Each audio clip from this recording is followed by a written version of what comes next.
반갑습니다. 예, 그 불교대학 처음 이렇게 개강을 할 때는 많이 안 오셔도 오늘부터 이렇게 본격적인 강의를 하게 되니까 다 나오신 것 같습니다. 오늘부터 1년 동안 여러분들 같이 하게 될 공부가 금강경 5과입니다. 책 다 받으셨죠? 예, 금강경 5과에는 우리 일반적으로 알고 있는 금강경의 거기에다가 5분의 주석서를 개마하여 공부하는 그런 어떤 형태의 책이다라고 이야기할 수가 있습니다. 일반적으로 금강경을 보면 우리 반야심경도 매번 외우고 있지만 반야심경을 읽고 매일 외우고 그렇게 하더라도 우리 거의 대부분의 아마 깊은 뜻을 이해하고 넘어가는 분들은 저부터 시작해갖고 우리 스님들로부터 시작해갖고 일반 제가 신자까지 그렇게 많지는 않은 것 같습니다. 그와 마찬가지로 금강경 우리가 일반적으로 금강경이라고 이야기하는 금강반야바라밀경은 반야심경보다는 좀 더 많은 양을 이렇게 자랑하고 있습니다만은 금강경도 또한 그 원문만 봄으로 인해 갖고는 우리가 올바로 이해하는 데 상당히 어려움들이 있습니다. 그래서 지금까지도 수없이 많은 사람들이 금강경을 주석해 왔고 금강경을 그 다음에 주소를 많이 써왔다고 할 수가 있습니다. 많은 사람들이 강의해 왔고 많은 사람들이 주석해 왔음에도 불구하고 우리들 또한 그 금강경을 이해하기가 쉽지는 않습니다만은 지금도 또한 그 서점에 한 번씩 들릴 때마다 이렇게 가장 많은 주석서를 볼 수 있는 게 사실은 금강경이다라고 이야기할 수가 있습니다. 그래도 우리 금강경의 원문만 보면은 가장 이해하기가 사실은 좀 힘들다. 그 다음에 그 방편으로서 이렇게 금강경 5과를 보면 가장 이해하기가 어떻게 보면 쉬운 측면들은 있는데 5분들이 해놓은 그런 약간씩의 견해가 다른 부분들이 있기 때문에 그것도 또한 논리적으로 볼 때는 조금은 힘든 부분들이 있습니다. 그 다음에 금강경 중에서도 제가 번역을 했던 중국의 강민홍 거사라는 분의 책이 있습니다. 그 부분은 논리적으로 이렇게 잘 정리되어 있습니다만 그것도 또한 너무 방대한 분량이라서 우리가 보기가 조금 힘든 부분들이 있습니다. 금강경을 가장 쉽게 공부하는 가장 정확하게 이해하는 방법 중에 하나로 고래로부터 우리가 선택해왔던 부분들이 뭐냐 하면 강원에서도 이렇게 주로 5가해를 5분들이 이렇게 금강경을 해석한 부분을 이해함으로써 금강경에 대한 올바른 이해에 이르려고 수없이 많은 사람들이 노력해왔다고 할 수가 있습니다. 우리들도 오늘부터 이렇게 거의 다 아마 이렇게 해석하고 원문에 충실하면서 봐야 되지 않을까, 볼 수 있지 않을까 또 그런 생각들이 듭니다. 1년 정도 한다면 아마 금강경 5과를 완전한 이해에 이르지는 못하더라도 어느 정도 볼 수 있지 않을까 싶고 지금 여러분들에게 나눈 교재는 어떤 측면에서는 코로나로 인해 가지고 다행이다라고 할 수는 없지만은 코로나로 인해 가지고 바깥에 활동을 못할 때에 제가 방에 앉아 가지고 이렇게 한글 토를 이렇게 붙였던 부분입니다. 여러분들 한문으로 바로 보면 이해하기가 힘든 부분들이 있어가지고 그래도 한글 토라도 이렇게 보면 그 중에 아는 글자들이 나오면 마치 이웃 친구를 외국에 가서 만났듯이 아주 반갑지 않을까 싶어가지고 제가 이렇게 토를 달았습니다. 그래서 한 번씩 전통 강원에서 하는 방식으로 여러분들 같이 한 번씩 읽기도 하고 그러면서 이 강의를 시작할까 합니다. 처음에 여러분들에게 프린트를 나눠드렸죠. 그죠? 예, 거기 보면 한문으로 되어 있는 거, 서론이라는 부분들이 되어 있는 걸 한번 펼쳐보십시오. 강요라는 부분들이 있지요. 예, 제가 나름대로 이렇게 정리를 했습니다만은, 간단하게 이것을 이렇게 설명을 하고, 그 다음에 원문에 바로 이렇게 들어가도록 하겠습니다. 일반적으로 금강경에 대해서는 우리는 거의 대부분이 다 알고 있다고 생각합니다. 그리고 금강경의 그런 어떤 전체적인 내용은 모르더라도 금강경은 49제를 지낼 때부터 시작해갖고 수없이 많이 외워온 것이기 때문에 우리가 다 알고 있다 생각하고 어떤 분들은 여기서도 건강경을 아마 다 외우고 계신 분도 계실 겁니다. 그렇지만은 우리가 그 깊은 뜻을 이해하는 데는 우리 스스로 좀 더 이렇게 마음을 다해서 봐야만 이렇게 이해할 수 있지 않을까 싶습니다. 처음에 강요라는 부분이 나오는데 이건 뭐냐 하면 중요한 요점들을 설명해 놨습니다. 이 부분은 대만의 전공법사가 정리해 놓은 부분들입니다. 대성은 스스로를 제도하고 다른 중생을 제도하는 것으로서 근본을 삼는다. 이건 뭐냐 하면 우리가 일반적으로 이야기하는 자리이탈하는 그런 어떤 부분입니다. 건강경이라는 그 기본적인 경전에 들어가기 전에 대성불교의 기본적인 정신들은 무엇이냐 하면은 자리이탈하는 겁니다. 스스로를 이롭게 하고 스스로를 제도하고 스스로를 구제하고 스스로를 깨닫게 하고 그 다음에 타인을 깨닫게 한다. 타인을 깨닫게 하는 것을 근본으로 삼는다는 겁니다. 그 다음 이어지는 말들이 참 좋습니다. 스스로를 제도하고 다른 중생을 제도하는 것은 그러면 무엇을 근본으로 삼느냐? 육바라밀을 근본으로 삼는다. 육바라밀 다 아시죠? 예, 소리 작게 하시지 말고 육바라밀 여러분 다 아시지 않습니까? 대성불교의 기본을 이해하려면 육바라밀을 알아야 됩니다. 보시, 지계, 그 다음 인욕, 정진, 선정, 지혜를 마지막에 반야바라밀이라고 합니다. 반야바라밀. 여기 한번 보십시오. 그럼 육바라밀을 근본으로 삼는데 육바라밀은 뭘 근본으로 삼느냐 하면 반야로서 근본을 삼는다는 겁니다. 지혜로서 근본을 삼는다. 그래서 우리가 사실은 불교의 핵심은 뭐냐면 대성불교의 핵심은 지혜가 있으면 된다는 겁니다. 지혜만 있으면 지혜가 있으면 육바라밀을 자동적으로 닦게 되고 또 육바라밀을 자동적으로 닦음으로 인해 가지고 뭐냐 하면 스스로를 이렇게 스스로 깨달을 수 있고 또 타인도 깨닫게 할 수 있다는 겁니다.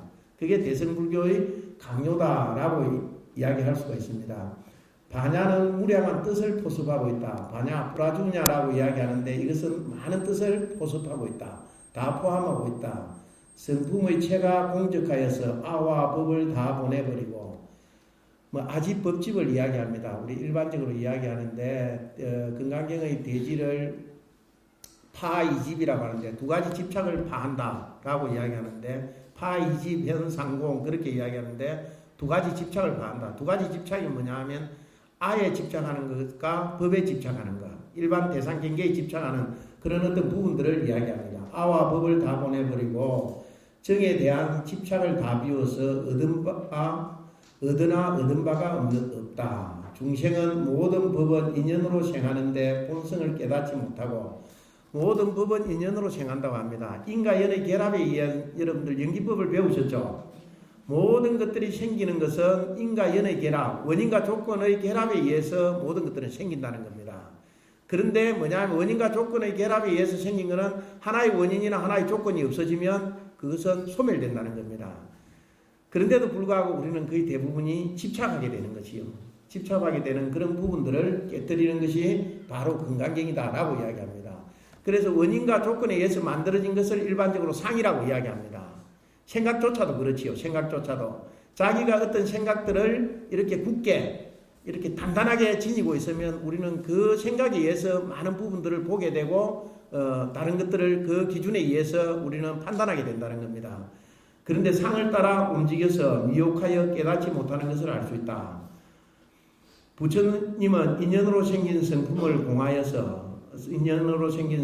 공하여서 있는 것이 아니고 뭐냐 하면 인과연의 결합에 의해서 잠시 머무르기 때문에 그렇다는 겁니다. 그래서 궁극적으로 보면 있는 것이 아니고 당체가 꼭 공임을 깨달아서 미혹되지 않아야 된다고 끊임없이 부처님께서 설파하고 계시다는 겁니다. 자, 미혹으로 인하여서 육도를 이루고 우리 육도 윤회 있지 않습니까? 그래서 탐진치, 번뇌, 미혹, 무명 이런 것들로 인해 가지고 우리가 윤회를 하게 된다. 이렇게 이야기합니다. 윤회의 세계가 뭐냐면 육도라고 일반적으로 이야기를 하지요. 미혹으로 인하여서 육도를 이루고 깨달음으로 인하여서 삼성이 있다. 삼성은 성문, 영각, 보살의 깨달음의 지위에 오를 수 있다라고 이야기합니다.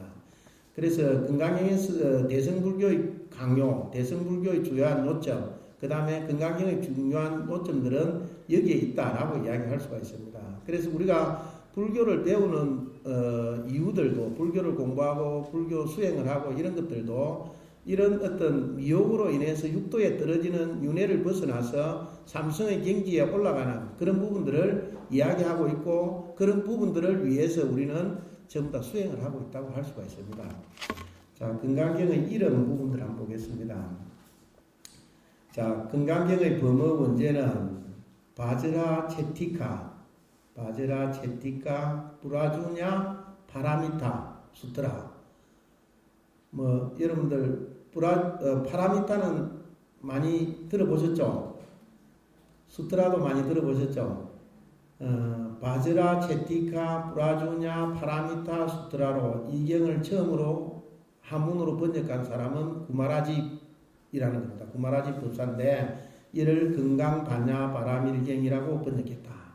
그래서 우리가 보통 금강경 하는 경전의 이름은 금강반야 바라밀경입니다. 원래 뜻이. 그런데 우리 금강경이라고 주로 이야기하지요.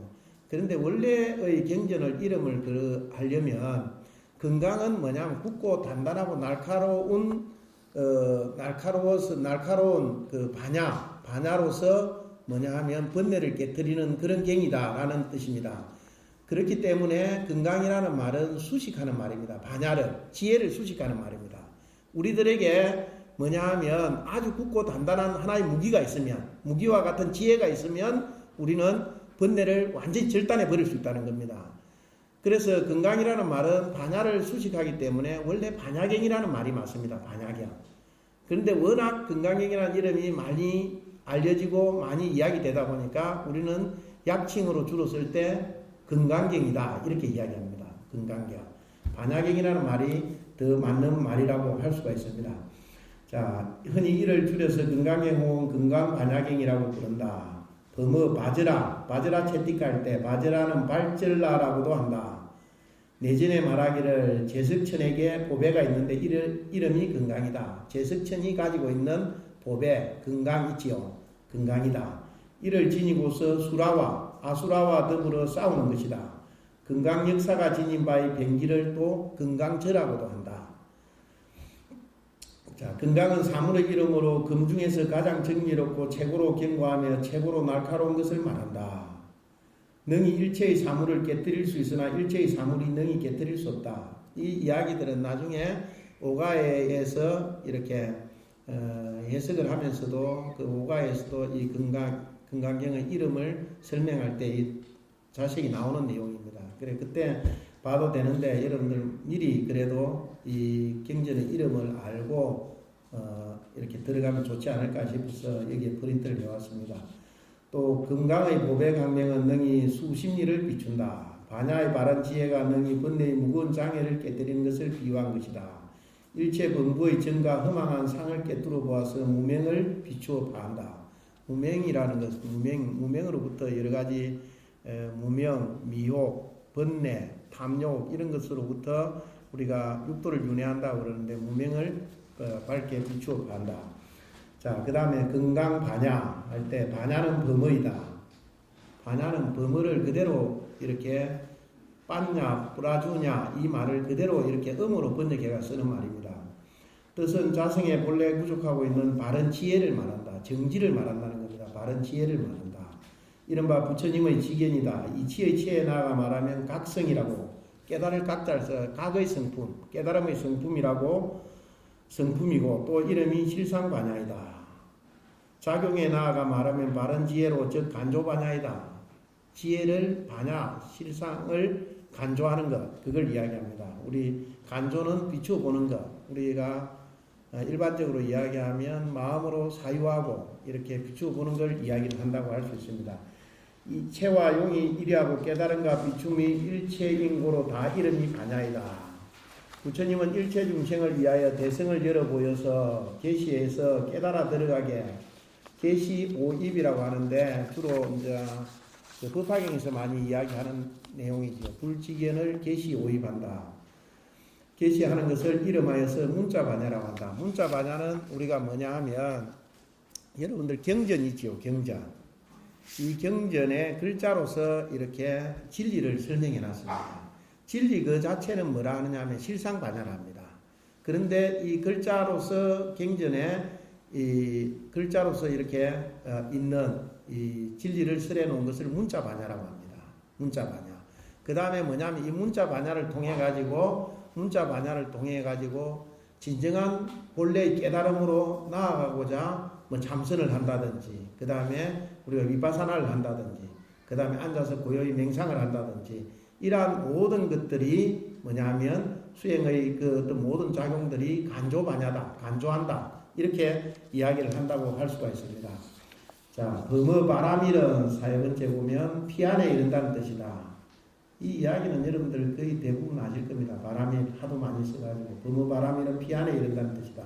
이른바 생사의 피안을 여의고 번뇌의 중류를 건너서 열반의 피안에 도달하는 것을 말한다. 바람일은 또 절정에 이른다. 후경이다.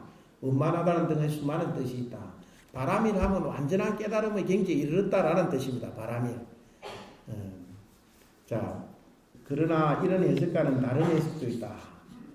구마라직과 함께 2대 역경승으로 불리는 현장의 해석이 그것이다. 여러분들 현장법사, 삼장법사 이야기 많이 들어보셨죠? 손오공에 나오는 그 삼장법사의 모델이 현장스님이었다고 그럽니다. 이 스님은 나란다 대학에 가가지고 얼마 지나지 않아서 교수가 되어가지고 나중에 구마라집이 번역한 경전들이 조금은 아주 정확하게 번역되지 않은 부분들이 있다 해가지고 다시 다 번역을 합니다. 그런데 아이러니컬하게도 이분이 번역했던 그 여러 가지 경전들 중에서 우리들에게 지금도 많이 읽히고 있는 경전은 거의 대부분 중에서도 뭐냐 하면 반야신경이 유일합니다. 우리 반야신경 읽고 있지요. 반야신경도 대본 반야신경이 있고 그 다음에 소본 반야신경이 있는데 그 구마라집 같은 경우는 대본 반야신경을 번역했습니다. 그래서 반야신경도 여시아문하사원 일시의 불이 뭐 이런 어떤 내용으로 모든 것을 다 갖춘 반야신경을 대본 반야신경이라고 합니다. 그런데 마하반야 바라밀다 신경 바로 들어가는 거 있지요. 이거는 이제 현장 스님이 번역한 소본 반야신경입니다. 이게 반야신경만이 유일하게 많이 유통되고 있는 걸 볼 수가 있습니다. 여러분들이 많이 읽고 있는 법화경이라든지 그 다음에 건강경이라든지 이런 경전들은 거의 대부분이 구마라집 법사가 번역한 그 책들이 한역된 것들이 우리들에게 많이 읽히고 있는 걸 볼 수가 있습니다. 그러나 건강반야바라밀경이라고 번역했는데 현장 스님은 어떻게 번역했느냐 하면 이 경의 이름을 능단 건강반야바라밀경이라고 번역했다. 능단. 능이 절단한다는 겁니다. 능이 절단한다. 능이 모든 번뇌를 다 절단해 버린다 해가지고 능단이라는 말을 썼습니다. 건강경을 이렇게 번역할 경우 구마라집의 해석과는 다른 의미를 나타낸다. 여기서 건강한 지혜를 나타내는 반야의 형용사가 아니라 번뇌를 비유하는 것이 된다. 즉 인간에게서 여기서 건강은 뭐냐 하면 아주 너무 굳고 단단한 것을 잊지 않습니까? 굳고 단단한 아무리 세고 강력한 놈이라도 능히 절단해 버리는 경이라는 겁니다. 그래서 건강은 번뇌를 비유하는 것이 된다. 즉 인간에게서 번뇌란 건강석처럼 단단해서 그 무엇으로도 쉽게 끊을 수 없는 것임을 강조하는 말이다. 그래서 건강석처럼 단단한 번뇌도 이 경전의 지혜를 통해 가지고 능히 다 절단해 버릴 수 있다고 본 관점들이 뭐냐 하면 우리가 현장 스님이 번역한 능담 건강 반야바라밀경이다 이런 뜻으로 번역했다는 겁니다. 그 다음에 밑에 보면 건강경의 구성이 있지요, 그죠? 주로 이제 건강경은 상하근으로 나눠져 있습니다. 여러분들도 제가 책을 상하근으로 나누어 놨지요.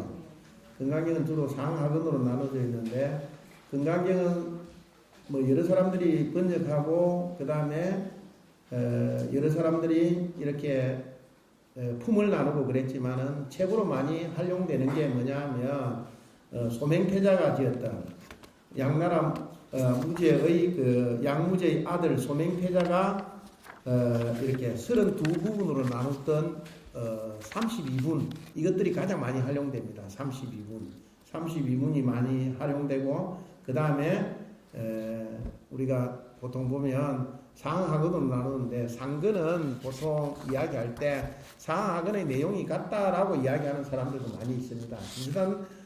비슷한 문구들이 많이 등장하기 때문에 그렇습니다. 질문하고 답하는 내용들이 많이 등장하고 그런 부분들이 있는데 어떤 사람들은 그것을 뭐냐 하면 후반에는 좀 더 깊은 뜻을 이렇게 이야기를 했다. 전반보다는. 그렇게 이야기하는 사람들이 많이 있지요. 그 전반에는 뭐냐 하면 경계를 잡아서 이렇게 우리가 집착을 파할 것을 설명하고 있고 후반에는 마음의 변화, 마음을 잡아가지고 마음의 측면에서 집착을 보낼 것을 이렇게 이야기하고 있는 부분이다라고 여러분들 알고 계시면 됩니다. 그 건강경을 상하로 나누는데도 여러 의견들이 사실은 있습니다. 여러분들 49제 가면 어떤 데는 보면 건강경 전편을 다 이렇게 독경하기도 하고 어떤 데는 보면 반만 독경하겠습니다. 이런 데도 있지요. 그죠? 반만 독경하겠습니다. 라고 이야기했는데도 어떤 데는 보면 14분까지 이야기를 합니다. 14분 이상정멸분까지를 하는 데도 있고 어떤 데는 가면 32분 중에서 정확하게 반으로 나가 16분까지 하는 데도 있지요. 예, 그게 어느 것 하나 사실은 틀리다고는 할 수가 없습니다. 틀리다고는 할 수가 없었는데 16분까지 하는 그런 어떤 부분들도 맞다고 할 수 있고 14분까지 하는 부분들도 맞다고 할 수 있는데 우리가 전통적으로 이렇게 강원이라든지 이런 데서 배우기는 14분까지가 맞다라고 볼 수가 있습니다. 그런데 묘하게도 경전의 그 어떤 글자 수도 보통 보면 14분까지가 거의 절반 정도 됩니다. 그런데 사실은 죄를 멸하고 업을 소비시키는 업을 멸하는 경전이다 해가지고 건강경이 뭐냐 하면 우리가 49제 때 많이 이렇게 읽고 있지요. 그것들이 이렇게 뭐 신앙처럼 많이 알려져 있는데 왜 그런가라고 이야기들도 많이 합니다. 16번째 보면 능정업장분이라고 있습니다. 능이 업장을 밝힌다. 업장을 깨끗이 한다. 이 부분들 때문에 아마 많이 읽혀왔지 않는가 싶습니다. 죄를 멸하고. 그래서 우리가 보통 건강경을 읽고 이렇게 영가를 위해서 49제를 지내고 할 때는 사실은 다 읽어주는 게 제일 좋지요. 다 읽어주는 게. 이왕 시작한 경전을 다 읽어주는 게 가장 좋은데 어떤 때는 가면 이렇게 반토막 내가지고 읽어주기도 하고 그런데 사실은 건강경 빨리 읽으면 그렇게 오래 걸리지는 않습니다. 경전의 원문만 읽으면 오래 걸리지는 않으니까 여러분들도 이렇게 너무 마음에 급해가지고 어디 빨리 안 마치나 하고 어디 가가지고 저 반만 읽기를 원하고 그러지는 마시기 바랍니다. 자, 4페이지에 보면 그런데 불매루 있지요. 그죠? 불매루 약 900년경에 무착이라는 사람이 무착론 이건을 짓고 이건 뭐냐 하면 건강경에 대한 해석입니다. 해석을 지을 때 무착론 이건을 짓고 건강경을 총 18주의로 가판하였다. 이거는 뭐냐 하면 건강경을 어떻게 가판하느냐 어떻게 구분하느냐 하는 부분에 속할 수 있는데 대표적으로 무착과 뭐냐면 뒤에 나오는 천친이라고 있습니다. 천친, 세친이라고 있는데 이 두 부분을 다르게 이야기하는데 무착은 뭐냐 하면 10단계로 밟아 올라가는 수행의 계위로 이렇게 봤다는 겁니다. 건강경을. 그런데 천친, 세친은 어떻게 봤느냐 하면 건강경을 번뇌를 끊어가는 27개의 의심을 끊어가는 그런 계위로 봤다는 겁니다. 이런 의심을 할 수 있는데 이걸 싹둑 잘라준다라고 그렇게 본 부분입니다. 이건 여러분들에게 나중에 우리 원문에서도 너무나 복잡하기 때문에 여러분들이 뭐 특별히 이렇게 알지 않아도 될 물론 알면 좋지만은 꼭 알고 넘어가야 될 그런 어떤 이유들을 찾을 수는 없으니까 그건 이렇게 나중에는 경원문을 볼 때에 오가의 원문을 볼 때에 그냥 넘어가도록 하겠습니다. 여기서는 그래도 한번 읽어 드리도록 하겠습니다. 불멸 후 약 900년경 무착이 무착론 이건을 짓고 건강경을 총 18주의로 가판하였다. 900년경 무착보살은 이 경을 해석하려 하였으나 너무 어려운 부분이 많아서 일강정이라는 선정에 들어가지고 도솔천에 올라가고 미륵보살에게 물으니까 미륵보살이 80수의 개송, 시를 지어서 이를 해석해 주었다고 한다. 그래서 무착은 다시 지상으로 내려와가지고 무착은 이에 의지해서 무착론 이근을 지었는데, 금강경을 해석하는 논입니다. 무착론 이근을 지었는데, 여기서는 금강경을 총 18개의 그 어떤 수행의 계위 18주의로 가판하였고, 또 무착의 동생입니다. 세친, 전친이라고도 이야기하는데 무착의 동생입니다. 형님과 동생이 두 분이 다 이렇게 금강경뿐만 아니라 훌륭한 그런 어떤 논사로서 유명했던 분들입니다. 또 그의 동생, 친동생인 세친은 이 무착론을 토대로 다시 27어로 분류하는, 그러니까 27개의 의심을 끊어가는 단계로 분류하는 천친론을 지었다. 그 다음에 이제 무착론, 천친론, 그 다음에 논 중에서 공덕시론이 있습니다. 공덕시 보살도 공덕시론 이근을 편찬하였다고 한다. 그런데 중국에 와서 양무제의 아들인 소맹태자가, 양나라 무제는 여러분들 달마대사와의 문답 아시죠? 막 절도 많이 지어주고 그랬는데 나에게 공덕이 얼마나 됩니까? 하고 물으니까 양나라 무제가 없다, 무다 이렇게 이야기했다고 그러지 않습니까? 그 아들도 그렇게 일찍 돌아가셨는데 뭐 왕위를 이어받지 못했으니까 계속 소맹태자로서 이렇게 이름이 올라 있는데, 이 소맹태자가 다시 이를 32분줄로 구분해서 뜻에 의해서 구분했습니다. 그래서 32분 중에서 어떤 분은 글자 분량이 많고 어떤 분은 짧지요. 그래서 뜻에 의해서 분류를 했던 걸 알 수가 있습니다. 32분줄로 구분해서 오늘날까지 금강경의 분류로 많이 이용되고 있다.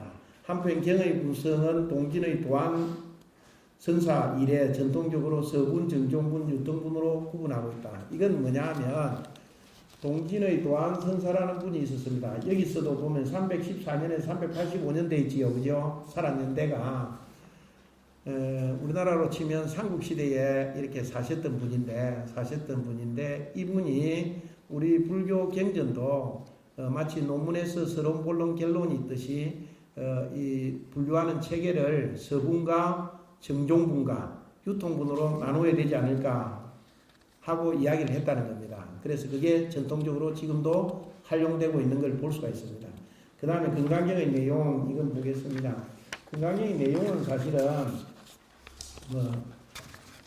나중에 이렇게 원문을 보면 가장 쉽게 이해할 수 있는 부분입니다만은, 여기서 한번 그래도 간략하게 우리가 중점적으로 어떤 부분들을 봐야 될 것인가 하는 부분들을 위해서 한번 읽어드리겠습니다. 자, 이 경의 전편에 흐르는 사상은 다른 반야부 계통의 경전과 같이 공사상이다. 철저한 공사상이기에 번뇌와 분별심을 끊음으로써 반야지혜를 얻어 대각 올바른 큰 깨달음을 정득할 수 있다는 것이다. 경의 체는 실상을 내는 것이다. 실상 깨달음 그 자체입니다. 경의 체는 실상을 내는 것이다. 일체의 상을 여의는 것이, 일체의 상을 여의는 것이 본래 실상의 지혜인 고로 일체 상을 여의고 일체 선법을 닦으며, 그러니까 어떤 상에도 집착한다든지 어떤 상에도 머무르지 않고 우리에게 알려져 있는 일체의 선법을 닦는, 착한 법을 다 닦으면 뭐냐 하면 실상이 곧 이를 쫓아 깨어난다, 쫓아 생긴다. 뭐냐 하면 깨달음이 바로 그 자리에 생긴다는 겁니다. 그래서 이제 우리가 때로는 착한 일 하는 사람들이 참 많지 않습니까? 세상에 착한 일 하는 사람들이 많은데, 첫째 이 깨달음을 이루려면 뭐가 되어야 되느냐 하면은 착한 일 하되 뭐냐 하면 자기가 착한 일 한다는 그런 어떤 상을 내지 말아야 된다는 겁니다. 그 다음에 일체의 상에 집착하는 마음이 없어야 된다는 겁니다. 일체의 상에 집착하는 마음이 없는 것이 우선시돼야만이 일체선법, 그러고 나서 일체선법을 닦으면 실상이 곧 이를 쫓아 생긴다. 고로 이러기를 일체 재상을 여인 것을 곧 재불이라고 한다. 경전 원문에서 그러지, 그죠? 이 일체 재상, 정명재불 이렇게 이야기합니다. 일체의 모든 상을 여인 것을 곧 부처님이라고 한다 라고 이야기합니다. 또 아상, 인상, 중생상, 수사상이 없이 일체선법을 닦은 적 안옥불을 얻는다고 했다. 아상, 인상, 중생상, 수자상, 사상이라고 이야기하죠. 그죠? 이 대표적으로 이야기하는 네 가지 상입니다. 이것이 없이 일체의 선법을 닦으면, 즉 안옥불이 무상정등 정각을 이룬다는 겁니다. 최고의 깨달음을 얻는다는 거고 했다. 대개 이름이 재불이 된다는 것은 그로 인하여 안옥보를 얻는다는 것이다. 안옥보리라는 것은 실상반야이다. 일체의 상을 여의고 일체의 선을 닦는다는 것은 간조반야이다. 그러니까 직접 수행해 나가는 그런 어떤 부분들을 이야기합니다. 그 다음에 간조로 인하여 실상을 정득한 적 이 양국경문을 들어 수행의 종을 밝혔다. 그물로 배리를 얻는 것 같이 조리정연하다. 경의 큰 공력은 뭐냐 하면 이 건강경의 큰 공용 효과는 뭐냐 하면 작용은 악연을 파한다. 악연을 파하게 하고 그 다음에 죄를 멸하게 한다. 멸죄, 죄를 멸하게 한다. 이것이 있기 때문에 죄를 멸하게 하기 때문에 아까 이야기하는 능정업장분도 있고 그 다음에 우리가 49제 지낼 때 이것들을 이렇게 끊임없이 읽어준다는 겁니다. 그 다음에 열애를 성취한다. 성취 열애 해가지고 모든 경전에서는 사실은 이것과 거의 비슷합니다. 모든 경전의 주요한 공용은 뭐냐면 깨달음을 성취하게 하기 위해서 있습니다. 모든 경전들은. 으로 공경의 대용이 된다. 뒤에 한번 이거 1번 한번 보십시오. 그 밑에 이 경의 큰 작용은 능히 중생의 구경만한 지혜를 여는 것이다. 중생의 지혜를 여는 것이다.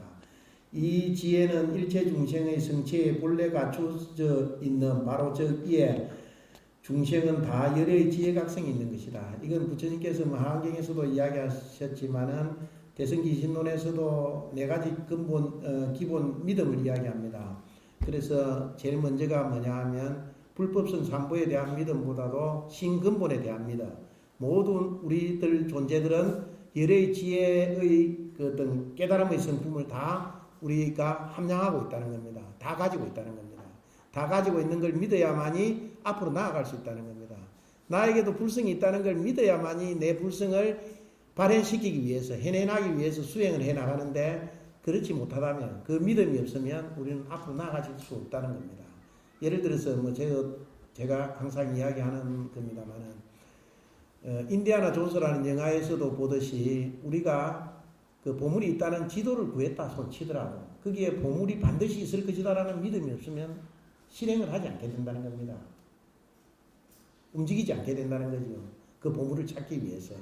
우리도 그래서 대승기신론에서는 뭐냐면 불법성 삼보에 대한 믿음과 함께 뭐냐면 근본에 대한 믿음, 자기 자신도 불성을 가지고 있다는 것에 대한 믿음들을 이렇게 끊임없이 강조하고 이야기하고 있는 부분들을 볼 수가 있습니다.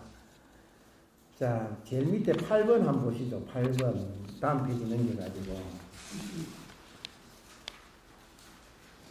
만약에 너희 공경에서 깊이 그 뜻을 이해하고 믿는 마음을 어기지 않으며 다 너희 받아지니고 타인을 위해서란다며 요 앞에 이야기하지요.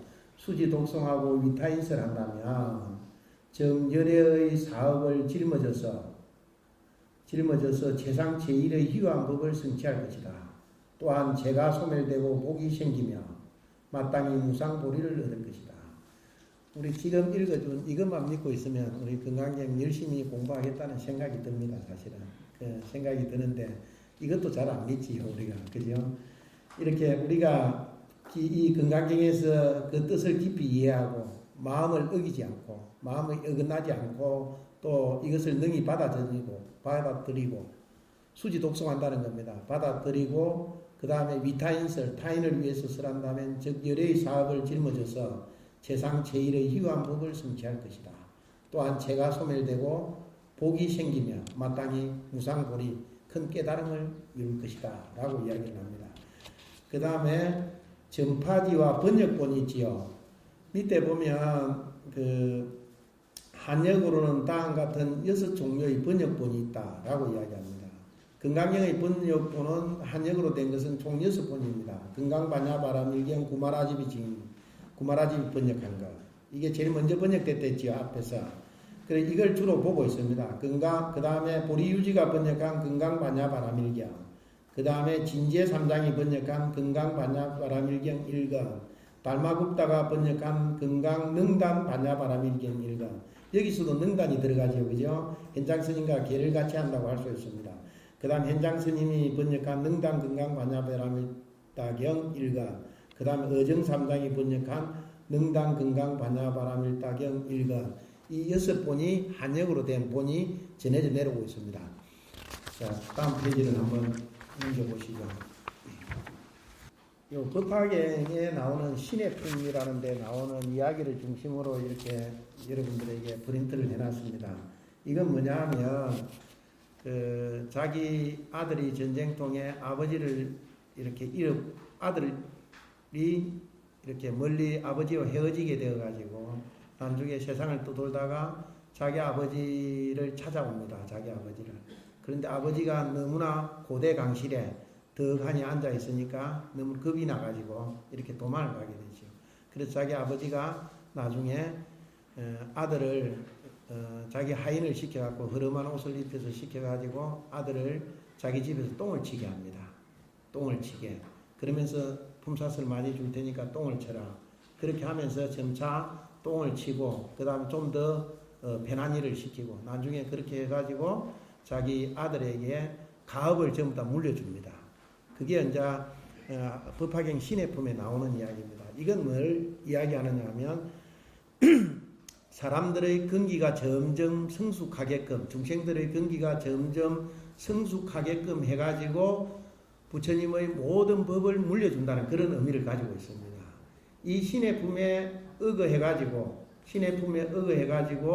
나중에 뭐냐 하면 천태지휘 대사라는 분이 58교설을 이렇게 이야기를 합니다.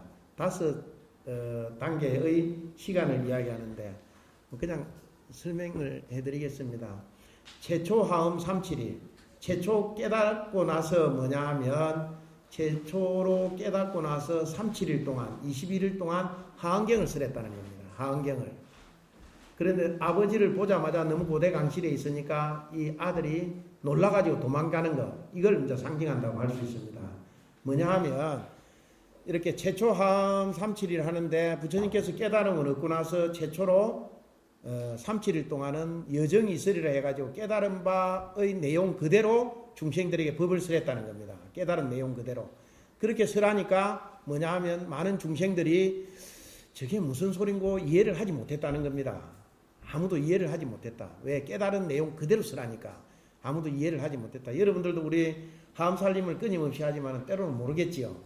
그렇지 않습니까? 다 아십니까? 다 알듯이 이야기하니까. 다 아시는 분들도 계시겠지요. 하은경을 그렇게 설하니까 다 이해하기가 좀 힘들었다는 겁니다.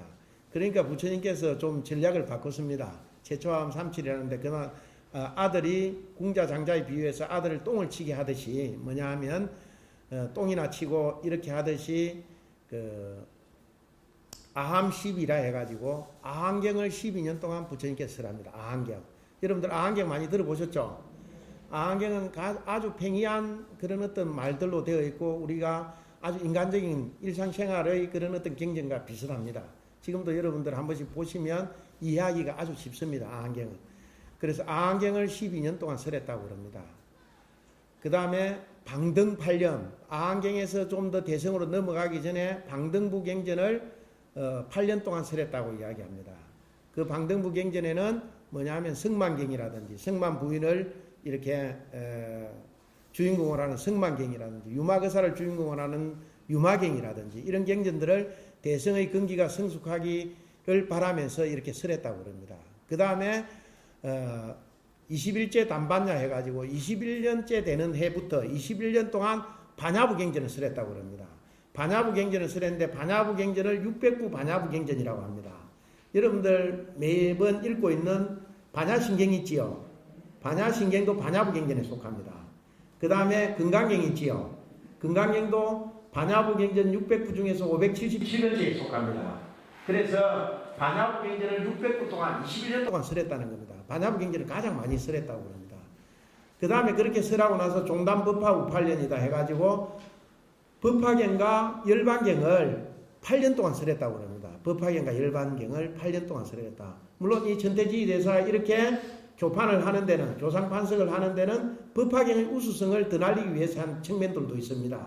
나중 법화경을 분석교로 해가지고 법화경은 이삭죽기처럼 아주 모든 중생을 하나도 남김없이 다 이렇게 깨달음에 이르게 한다 하는 그런 어떤 사상을 펼치고 있는 경전이라고 할 수 있는데, 그 법화경을 이렇게 널리 선양하기 위해서 교판을 그렇게 지은 부분들도 있습니다만은, 일정 정도 이렇게 이 금강경의 위치를 그렇게 이제 판별하고 있는 그런 것들을 이렇게 볼 수가 있습니다. 자, 밑에서 한 8페이지 밑에서 한 6번째, 7번째 줄에 보면 금강경은 하는 부분이 있지요. 예, 금강경은 부처님 성도 21년째부터 21년 동안 설하신 가장 방대한 분량은 600부의 반야경전 중에서도 골수라고 표현될 만큼 중요한 경이다. 흔히 금강경의 대지를 파, 이집, 현, 상공이라고 하는데, 두 가지 집착을 파하면, 아집과 법집을 파하면 결국 공인데, 공은 나타나는 것이 아니지 않은가. 종공, 배공이라고, 공은 쫓아가면서 등지게 되므로 이 집을 깨뜨리고서, 이 집을 깨뜨리면 바로 그 자리에서 반야가 나타난다 하는 것을 이야기하고 있는 게 이 금강경이다 라고 이야기하고, 이상으로 볼 때 금강경은 밑에 딸락 보면 대성시교로서 하찮은 경전이라고 생각할 수도 있으나, 다른 경전과 달리 이 금강경만은 묘하게 대성시교인데도 불구하고 선서 이상으로 객상시켜서 받아들여지고 객상시켜서 보고 있다. 이거 뭐냐 하면 대성시교는 뭐냐 하면 대성이 시작될 때에 나온 경전이다 라고 이야기합니다. 그렇게 해서 대성시교다 라고 이야기하고, 그 다음에 여기 보면 다음 페이지 한번 보십시오. 다음 페이지에 보면 동토 선명의 규공 육조 스님께서도 금강경의 응무소주 이생기심으로 깨달으셨고, 여러분들 육조단경 이야기는 많이 들어보셨죠? 뭐 육조 해능 스님도 노행자로, 육조 해능 스님도 그 속가에 출가하기 전에는 뭐냐 하면 나무를, 뗄나무를 팔아갖고 노모를 공양하는 그런 사람이었다고 그러지 않습니까? 그래서 나무를 팔러 어느 요즘으로 치면 뭐 호텔은 아니겠고 여관 정도 되는 데에 나무를 짊어지고 가니까 이 금강경의 응무소주 이생기심이라는 이것을 읽는 스님이 있었다. 그 소리를 듣고서 깨달음을 얻었다. 그래서 출가하게 되지요. 어디로 가야 되느냐? 오종인 스님의 처소로 갑니다. 그래 우리가 보통 보면 그 금강경을 그 조계종에서도 옛날에는 소위경전이라 했습니다. 의지할 바의 경전이라고 그렇게 이야기하고, 요즘도 이렇게 뭐 유일하게 금강경만을 이야기하고 있지는 않은데 금강경을 소위경전으로 보고 있습니다. 그게 뭐냐 하면 육조 해능 스님이 금강경을 통해서 깨달음을 얻었을 뿐만 아니라 그 전에 사조 도신 스님까지, 초조 스님이 달마 스님이죠, 그죠? 이조 스님이 해가 스님이죠. 삼조 스님이 성찬 스님이고, 사조 스님이 도신 스님이죠. 이 도신 스님 때까지는 능가경을 중심으로 해가지고 그 어떤 능가경의 가장 기본적인 경전이었다는 겁니다. 그 다음 5조 홍인 스님, 6조 해능 스님, 이때부터는 금강경을 중심으로 이렇게 중심으로 하는 경전으로 삼았다는 겁니다. 그래 그 이후에 우리나라 지금 우리 조계종 이름도 6조 해능 스님의 살던 곳을 따와서 조계종이라고 그렇게 이야기하죠. 그래서 그걸 받아들여 가지고 우리도 소위경전으로 이렇게 삼게 되는 그런 것들을 볼 수가 있습니다. 그 다음에 요 금강경의 주석서와 오가에 있지요. 그 다음에 요 밑에 보면 제일 밑에 단락에 보면 원저자 원서면 있지요. 뭐 무착의 금강반야바라밀경 논 2건, 그 다음에 무착의 능당 금강반야바라밀경 논 송 1건, 세친의 능당 금강반야바라밀경 논석 3건, 그 다음에 천친의 금강반야바라밀경 논 3건. 아까 무착논 천친논 했지요. 이게 원래 이름은 이렇습니다. 그런데 일반적으로 그 사람의 이름을 붙여가지고 뭐냐면 반야론이라고도 이야기하고, 그 다음에 무착론, 천친론이라고도 이야기를 합니다. 그 다음에 공덕시의 공덕시론이 있었다고 그랬죠, 그죠? 이런 어떤 부분들이 있고, 우리나라에서도 원효 스님부터 시작해서 많은 스님들이 금강경 주석서를 이렇게 많이 붙여왔다라고 이야기를 합니다. 그 다음에 이제 이 금강경 중에서도 5가는 누구시냐, 누구냐라고 이야기를 하는 부분입니다. 11페이지 한번 펼쳐보시죠. 11페이지 밑에서 한 5번째 줄에 보면 5분이 경전이 한 분 나오고 나면, 경전이 위에서부터 이렇게 이야기하면 의시하면 하사오니 일시에 불이 딱 나오지 않습니까? 그러면 뭐냐 하면 주석서는 한 단락 밑에 되어 있습니다. 이렇게 밑으로 이렇게 예를 들어서 부대사가 주석을 이 시아문 하사원이 여기에 붙였으면 부대사도 붙이고, 그 다음에 육조해는 스님도 이 주석을 붙이고, 그 다음에 뭐 야보 스님도 붙이고, 이런 행태가 되어 있습니다. 이 한 경문에 의해서 이렇게 되어 있으면 이 부대사가 이 글을 붙였으면 그 다음 한 달락 밑에서 함흥득통선사라는 분이 다시 이것을 해석하고 있습니다. 너무 어려울까 봐서 해석하고 있는 걸 볼 수가 있습니다. 그래서 사실은 한문이 아니고 한글로 되어 있었으면 어떻게 보면 더 쉽게 이해할 수가 있습니다. 더 쉽게 이해할 수 있는데, 중국에서 원래 쓰던 선사들의 선어록이라든지 그런 것들을 바로 그대로 쓰고 있기 때문에 한문으로 이해하는 것들이 더 이렇게 우리가 좀 더 깊이 와닿고 더 이해하기가 쉽지 않을까 하는 생각들도 듭니다. 그래서 여러분들에게 바로 의문을 했는데, 이 5분이 해석해 놓은 부분들은 예를 들어서 뭐 범소유상 계시음악 약견재상 비상 적견예례다 그러면 5분의 스님들의 그 해석서가 쭉 연결되어 있습니다. 그런데 그 중에서 뭐 이렇게 물론 5분이 다 있는 건 아닙니다. 두 분이 빠져 있는 경우도 있고 5분이 다 있는 경우도 있습니다. 밑에 종경 스님 같은 경우는 마지막에 32분이 끝날 때에 그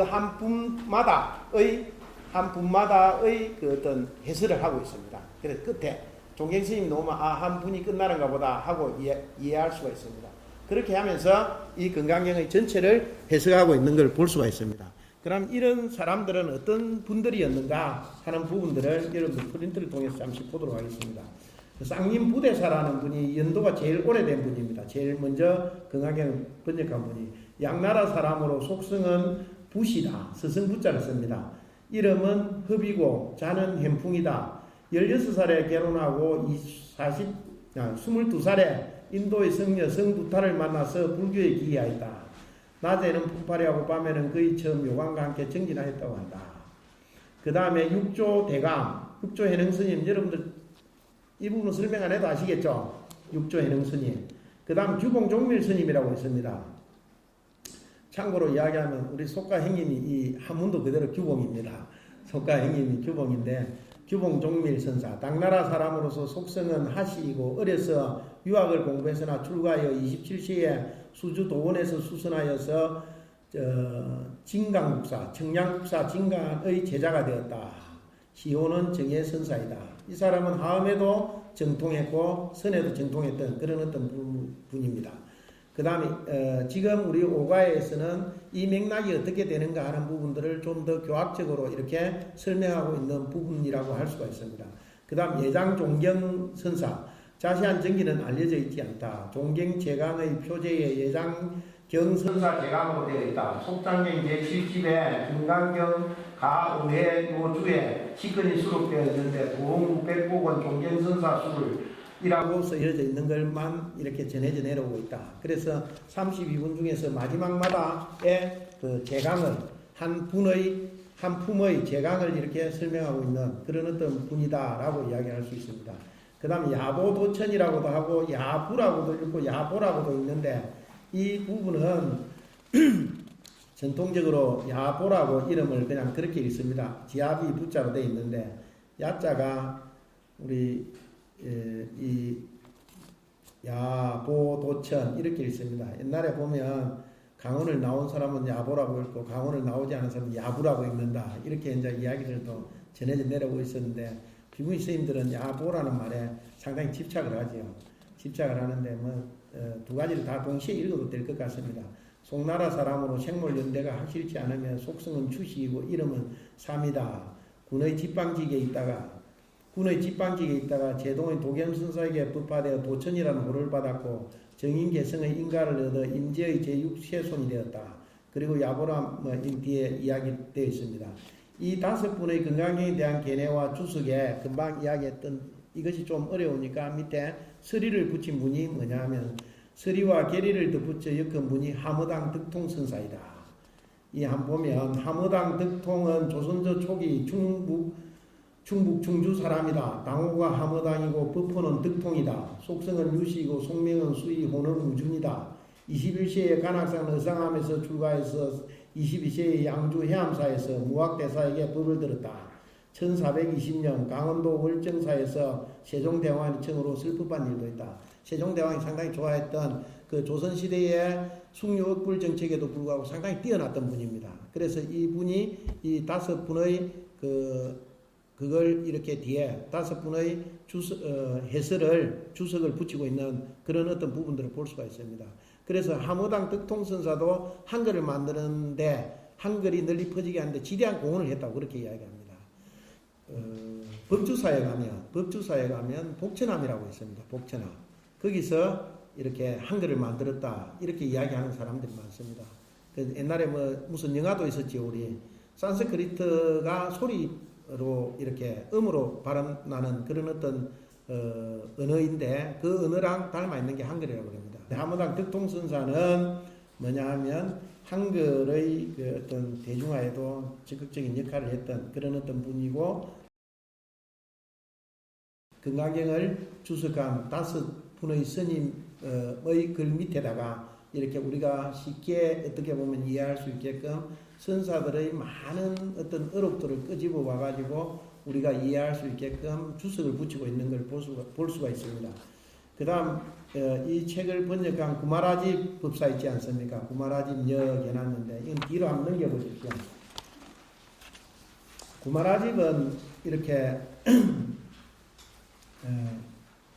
401년에 장안에 당도했고 세 번째 줄에 보면 이 금강경은 홍씨 4년 402년에 장안 초당사에서 가장 먼저 번역된 것으로 이 일을 마친 후 어느 날 뱅이던 구마라집이 번역에 오류가 없다면 분신 후에, 그러니까 우리 하장하고 나서 이후에 혀가 타지 않을 것이라고 하였다. 후진 홍씨 15년 세수 70세로 장안사에서 입적했는데 답이하는데 오직 혀만 타지 않은 신의를 보였다고 한다. 내가 이 번역에 오류가 없다면 혀만 타지 않을 것이다. 그래, 혀만 타지. 우리 뭐 농담삼아 속가에서 뭡니까? 말이 많은 사람들을 저는 물에 빠져도 입만 동동 떠 있을 것이다 이야기하는데, 실제로 우리 구마라집 법사 같은 경우에는 그 부분에 있어서 당신이 이렇게 주장하듯이 혀만 타지 않았다라고 이야기를 합니다. 그 다음 밑에 보면 담어법사라는 분이 이 경의 대지를 우리가 이집, 현상고 이렇게 짧게 번역하는 것보다는 우리들에게 이해하기 쉽게 이렇게 경의 대지를 이렇게 이야기해 놨습니다. 그래서 한번 읽어드리고 이번 시간에 좀 쉴까 합니다. 첫 번째 보면 상을 여의고 해탈을 성취하여 모든 업을 녹인다. 얼핏 보면 좋은 말만 들어가 있지요. 그죠?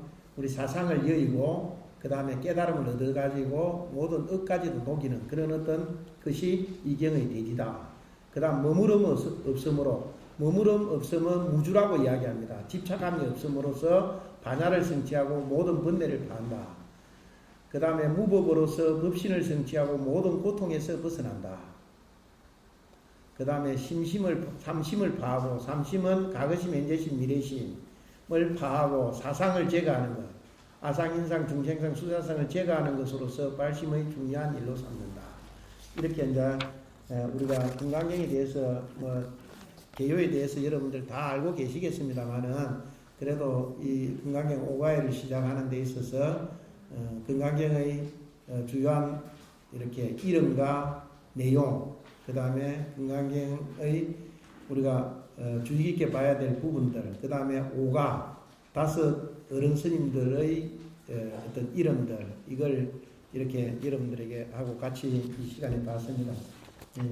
대략적으로 넘어갔었는데 다음에 좀 더 공부하실 분들은 집에 가가지고 이거 눈도 잘 안 보이실 거니까 돋보기 켜놓고 이거 한번 보시기 바랍니다. 그리하고 다음 시간에 바로 경의 원문에 들어가도록 하겠습니다. 마치겠습니다.